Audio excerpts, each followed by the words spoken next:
ආයුබෝවන් යාළුවෝ හැමෝටම සුබ දවසක්. අපි අද ඇවිල්ලා ඉන්නේ තවත් ලංකාවේ වටිනම පරිසර පද්ධතියක්. ඒක හරියටම කිව්වොත් මාතර කිරළ කැලේ ජාතික වනෝද්‍යානය.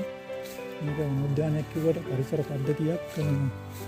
බොහොම වටිනා පරිසර පද්ධතියක්. නමුත් දැන් ඉතාමත් ශීඝ්‍රයෙන් විනාශ වෙමින් පවතින බව අපිට පේන්නේ.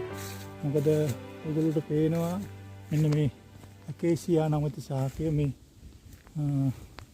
ප්‍රදේශයේම ගිලගෙන තිනවා. ඉතා විශාල වශයෙන් මේ පරිසර පද්ධතියම ගිලගෙන තිබෙනවා.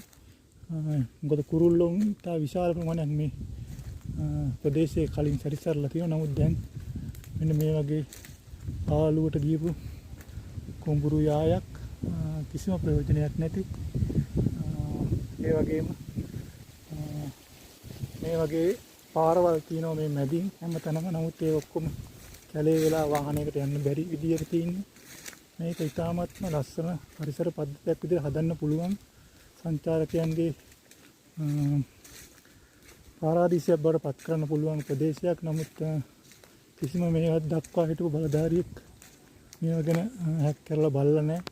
ඉතින් ඒක නිසා ඉතාමත් දුක්ඛදායක තත්ත්වයක් තමයි තියෙන්නේ. ඉතා වටිනා පරිසර පද්ධතියක්. කුරුල්ලෝ වලින් සමන්විත ඒ වගේම නිල්ලලා ගඟ සහ මුහුද කිට්ටුව තියෙන නිසා කරදිය මිශ්‍ර ජලයේ ඉතාම සුවිශේෂී ජීවීන් ජීවත් වෙන. ඒ වගේම මේක වගාවක් විදිහට පාවිච්චි කරනවා නම් ඉතාමත් සුදුසුයි. මම හිතන්නේ පොල් වගේ දේවල් වගා කරලා ඒ වගේම උස යන පළතුරු ගස් ඒ වගේ දේවල් වගා කරන්න. මොකද ගම් වතුරින් යට වෙන්න නිසා එළවලු වගේ දේවල් මේ ප්‍රදේශයට ගැලපෙන්නේ නැහැ.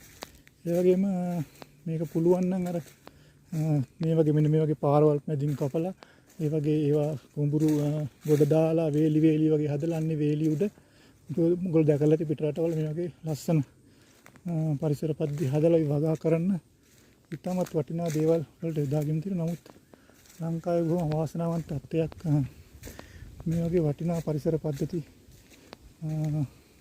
ප්‍රයෝජනට නොගැනීම සහ කිසිම මොකද අපේ රටේ හිටපු පාලකයෝ ගැන ඉතින් කියන්න ඕනේ නැහැනේ. හැබැයි දැන් වර්තමාන පාලකයෝත් මේ ගැන කිසිම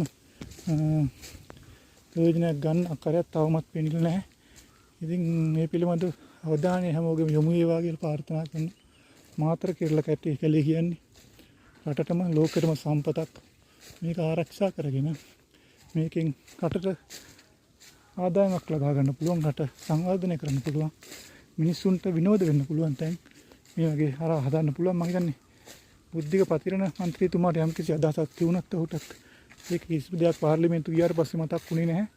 මේ පාර්ලිමේන්තු යන කාලේ මම කිව්වා ඉතින් මේ වගේ දේවල් අනිවාර්යෙන් දිනු කරලා ගත්තොත් රටට ලොකු සම්පතක් වෙයි. ඉස්සරහට මාතර ඇමතිවරු ඉන්නවා සුනිල් හඳුන්වන ඇමතිතුමා ඔබතුමාගේ අවධානයට යොමු වෙන්න කියලා ප්‍රාර්ථනා කරනවා. බලමු මේ වගේ පරිසර පද්ධති රටට ලෝකයට වලදායි දේ විදිහට පාවිච්චි කරන්න මේ ආණ්ඩුවටවත් පුළුවන්ද කියලා.